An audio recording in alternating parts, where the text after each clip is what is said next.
Hello there, this is Ty the Movie Guy, and Marvel is absolutely cranking the content this week because the Marvels just came out, and that is what we are going to talk about. And I just want to give a spoiler warning because I don't think I've been doing that enough lately. So, spoiler warning, go watch the movie and then come back and let's talk about it. First thing we gotta talk about is our main three characters and the villain. So, Captain Marvel, our lead protagonist, is okay. She's never been my favorite character ever since she was introduced back in 2019. She's always been kind of like cocky and arrogant and like, oh, I can do this all myself, I'm the best Avenger, blah blah blah. But she was a little bit better in this movie because she had to like rely on her friends and her teammates and everything with their teleportation powers and everything. Like, they always seem like they have to nerf her powers because she's just so powerful. So they always got to give her like something to make her less powerful. Like, they kind of screw themselves by just inventing like this such a powerful character. So probably her best role out of all the movies, which isn't saying too much because she's never been a favorite of mine. And then Miss Marvel is also not amazing. She's just kind of gives off annoying fangirl vibes, which I'm not a huge fan of. She's always just like freaking out over everyone and stuff like that, and I definitely wasn't a big fan of her show. So I'm not a huge fan of her either, but Monica definitely is my favorite because she's just the most, or the least annoying to me, and she just, I like her. She's just tame and acts kind of like a normal person, and I just like her the most, and she's really hot. Like, Monica, call me up, I swear to God. But yeah, Monica's definitely my favorite.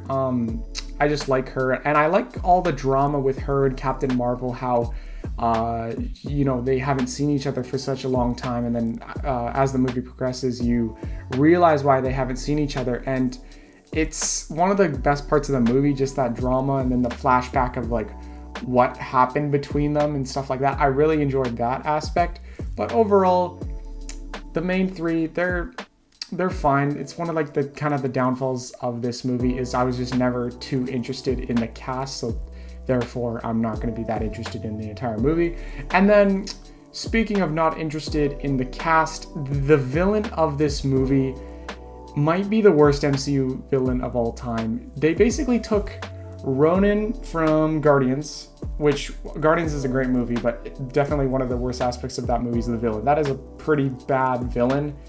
And then they just made like a copy of a bad villain. So if you copy a bad villain, you're just going to get a worse villain. So yeah, this villain was really bad. I can barely even remember her name. It was something like Darbin or something like that. It just makes me think of that YouTuber Darman. But yeah, it was Darbin. Some crappy remake of Ronin. So like, yeah, just if you rehash a bad villain, you're going to get a worse villain. So yeah, she was really lame. And she just basically killed herself by the end of the movie. Like, she wanted like the power of the two bangles, and then she finally got it, and then she just died. So yeah, she was a really lame villain.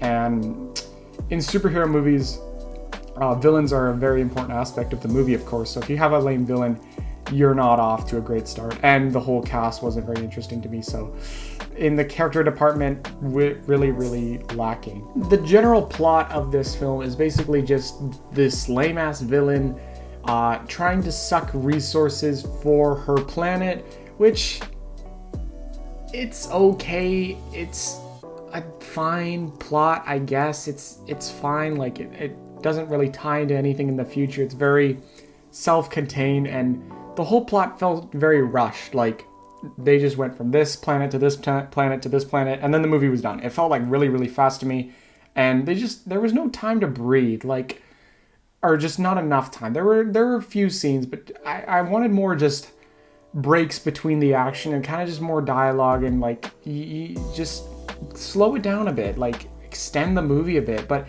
one of the times where they took a break between the action was the scene aboard their ship where they were just practicing their teleporting powers, and I just really enjoyed that scene because I really like team bonding moments. It just kind of reminds me of like what first comes to mind is like the scene in the Suicide Squad in the bar where they're just drinking together, where that's like one of the best scenes, just them bonding, just like this scene where they're just like bonding with their powers, and they're like tossing bouncy balls, and they're like playing, oh, what's that game? Jump rope. I haven't been to high school or school at all in a while. I can't even remember jump rope. But yeah, they're just like doing jump rope and like throwing balls around and like practicing together. And that's one of my favorite scenes. I like teams bonding and practicing together.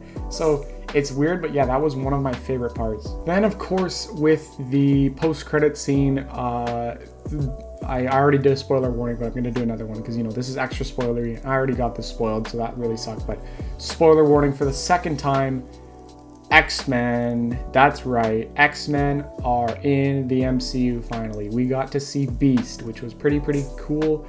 But yeah, I already saw this spoiler the day before I watched it, which really sucked. There was no warning whatsoever on Instagram. I just saw a picture of Beast.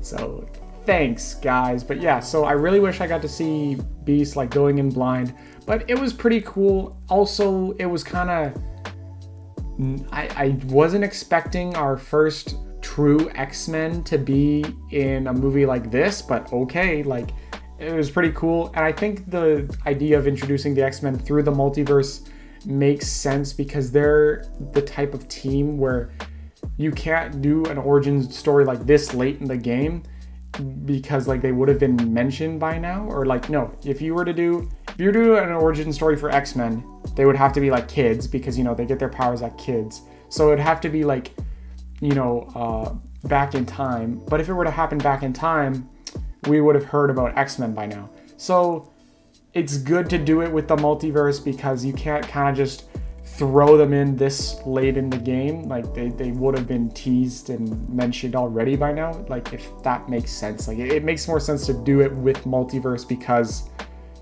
then it would make sense why they weren't mentioned. So yeah, I guess this is a pretty smart way to introduce them. It was cool to see Beast. I'm not too sure who Monica's mom was. My friend was guessing it was Storm, but a black lady doesn't automatically equal Storm. I'd kind of hate if that was Storm because you can't just kind of like turn one character into another character. So I'm excited to see what Maria Rambeau, what character she is. But yeah, seeing X-Men for the first time is definitely cool, and I'd be happy if that was our official X-Men in the MCU. The Beast looked pretty cool, and I'm excited for that, and that's probably one of the best parts of the movie also, even though it was a very like minor part of the movie, but just teases what to come. Yeah, it was cool, and all in all, this whole movie was just pretty lame and forgettable, honestly. Like, I'm having a tough time just talking about it because like I saw it just an hour ago, but there's not too much to say. It's just, I'm not a huge fan of the cast, so like right off the bat, I wasn't that excited.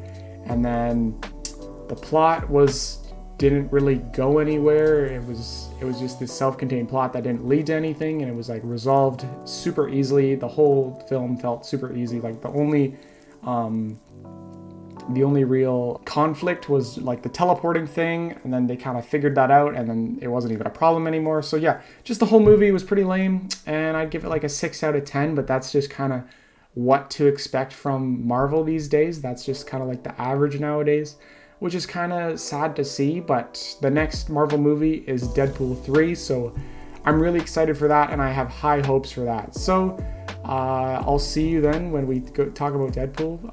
I'll definitely talk about movies before then, but yeah, I'm excited for that movie, but this movie was not that interesting. So that's about it, and farewell.